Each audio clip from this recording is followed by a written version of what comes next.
Annyeonghaseyo. That is hello in Korean, and I'm into Korean dramas, so you guys gotta suffer with me.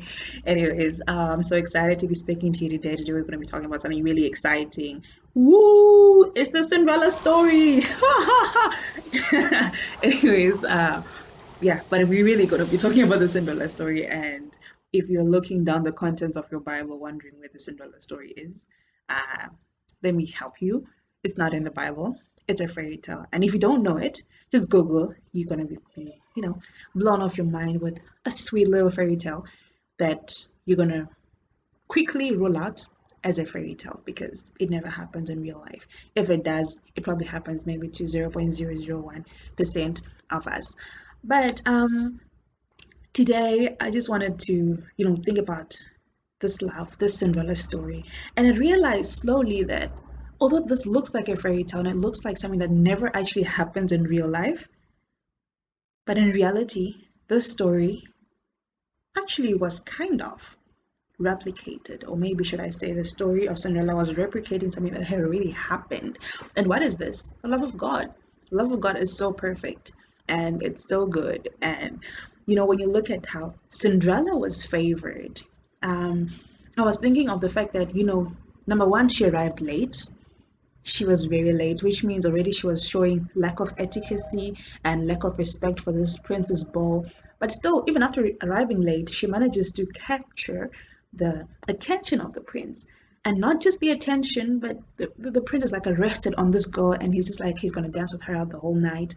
And for her to show up at this ball, it was because, well, the fairy godmother came in. But by the way, this is not even about the fairy godmother. I'm sure even if she had shown up in her own rags in our story of Jesus, she'll still qualify. She'll still capture the attention of the prince. And the prince is like God. I mean, when you think about God, he's like the most handsome, most eligible guy that everybody wants to be with because he's so rich and famous and popular.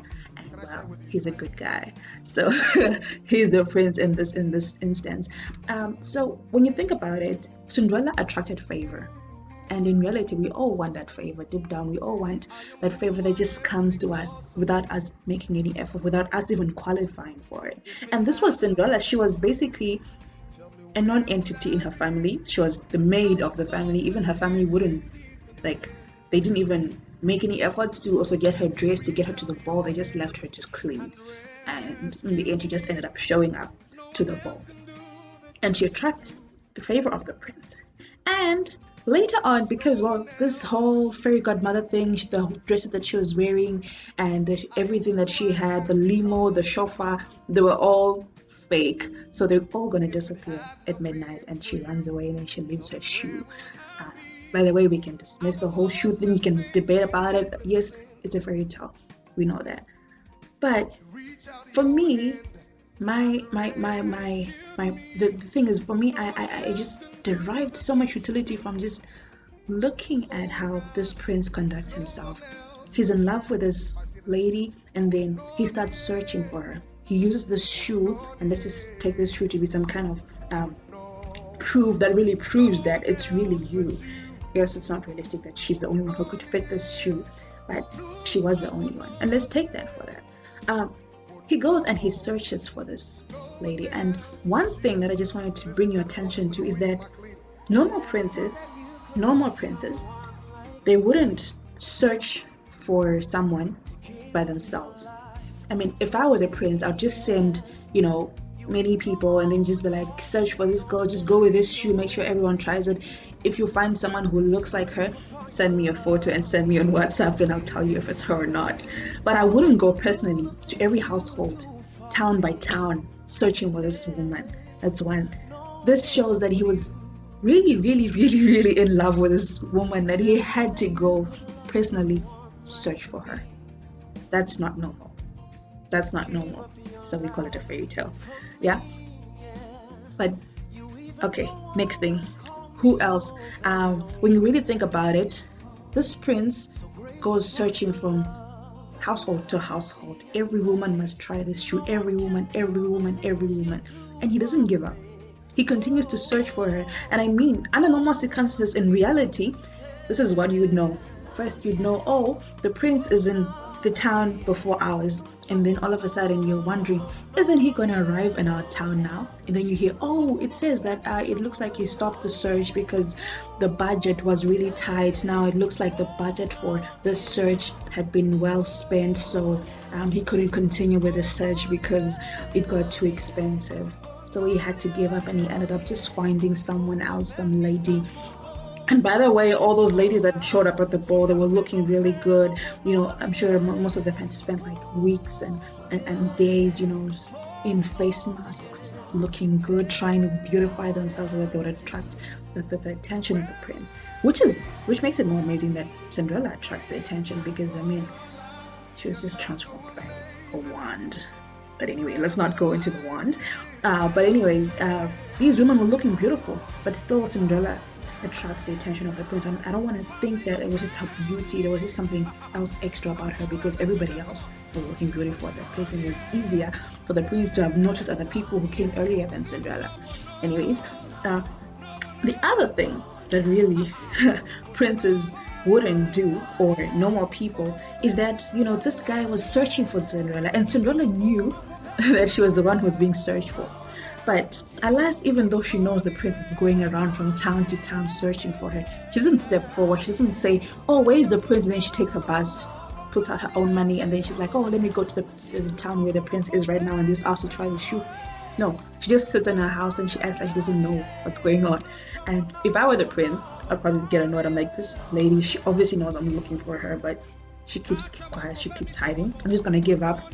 Let me just find Lady Annabelle, who can replace her since she looks beautiful as well, or almost as beautiful. Let's just forget about Cinderella, wherever she is. She's uncouth.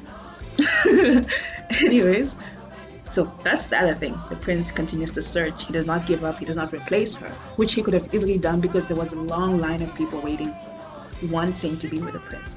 But he does not replace her. He continues to search for her. And other thing, after finding Cinderella, this prince could have easily realized that, okay, all along, I've wasted my money, wasted my funds, wasted my time searching for a maid. This is just a maid, come on. I thought it was going to be like some, sophisticated woman who's, for real. Anyways, but it's a maid, and she's cleaning, and she's in rags, and this is a woman that I've wasted my money and time over and looking for so many days and weeks, and just been searching and searching, and she did not even come for it, and yet she's just a maid. She's acting like, she's so important that everybody needed to put everything down just for her to be found. But this guy, even after he finds Cinderella, finds out that she's a maid, finds out that she has no status in her family, finds out that she has no, maybe the manners that were taught in that day, they were ladies of breed, She was not a lady of breed because no one cared about her. Her family didn't care about her. She had no status. So the prince, literally, after he finds this all out about her, still is sad, and he's like, I've fallen in love with you. Can you please be my queen?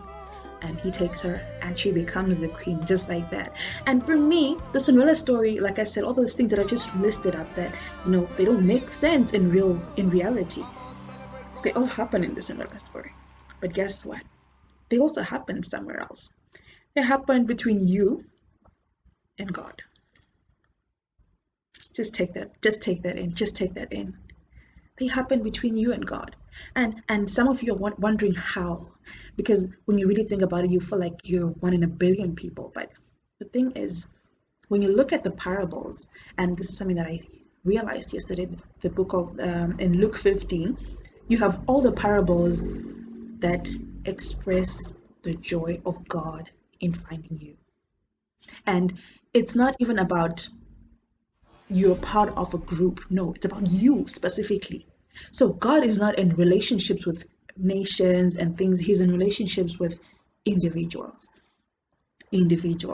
personally, and he cares for you personally. He looks for you personally. He doesn't send other people to go look for you.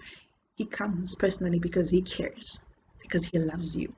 And he doesn't just send people, and he doesn't say when he finds you then he starts asking you why you're not coming forth. In fact, if anything, if he's asking you that, it's not to condemn you, but it's to bring you closer to realize that you need not have hidden.